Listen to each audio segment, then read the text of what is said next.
HOA sent fake inspectors to my barn. They didn't know I'm a federal prosecutor. The morning sun burned low over my farm, casting golden streaks across the fields. I'd built this place from nothing: sweat, calluses, and a dream of quiet after years prosecuting corruption in D.C.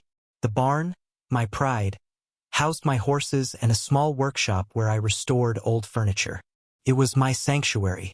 But that peace shattered when 3 women in crisp blazers and fake badges stormed up my driveway, their heels sinking into the gravel like they owned the place. They called themselves HOA inspectors. Our rural community had no HOA, but these Karens, Linda, Cheryl, and Diane, wielded clipboards like weapons, claiming they'd been authorized to enforce neighborhood standards. Their leader, Linda, had a perm so tight it looked like it was strangling her thoughts. She jabbed a manicured finger at my barn, declaring it an eyesore that violated some imaginary code. Cheryl snapped photos, smirking, while Diane scribbled notes, muttering about fines. They demanded access inside to inspect for violations. Their audacity was almost comical. I leaned against the barn door, arms crossed, studying them. I'd seen their type in courtrooms. Bullies cloaked in self-righteousness, drunk on petty power. "You got a warrant?" I asked, voice calm but edged with steel. Linda scoffed. "We don't need one. We represent the community." I almost laughed. Community? These women lived miles away in a gated subdivision, their McMansions gleaming with tacky opulence. They'd never set foot here until my barn's fresh red paint caught their eye on a Sunday drive. The air grew thick with tension. Linda stepped closer, her perfume choking the breeze. "Open the door, or we'll report you to the county," she snapped. I held her gaze, my years as a federal prosecutor kicking in. I'd faced down mob bosses and crooked senators. These women were amateurs, but their arrogance sparked a fire in me. I wasn't just a farmer. They didn't know who they were messing with.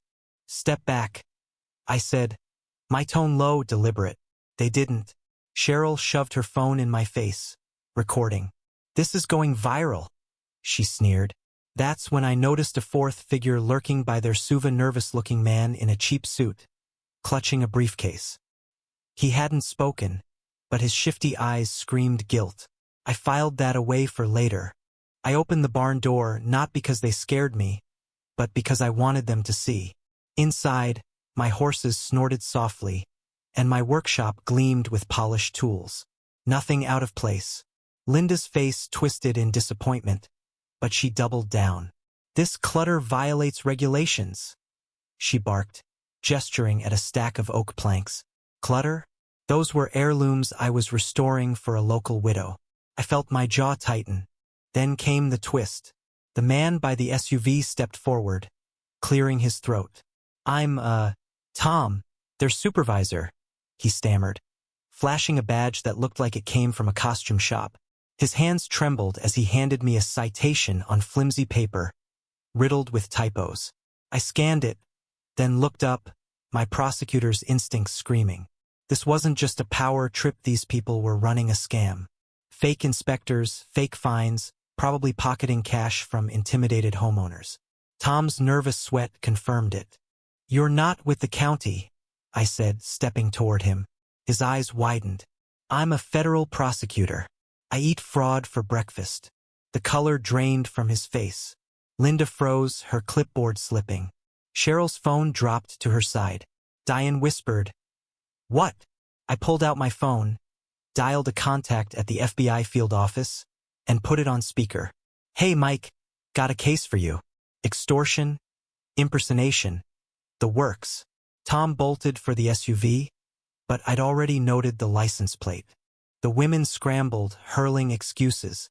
"We didn't know," Cheryl cried. Linda tried to play victim, claiming they were just concerned citizens. I wasn't buying it. I'd seen their game before, preying on the vulnerable, hiding behind fake authority.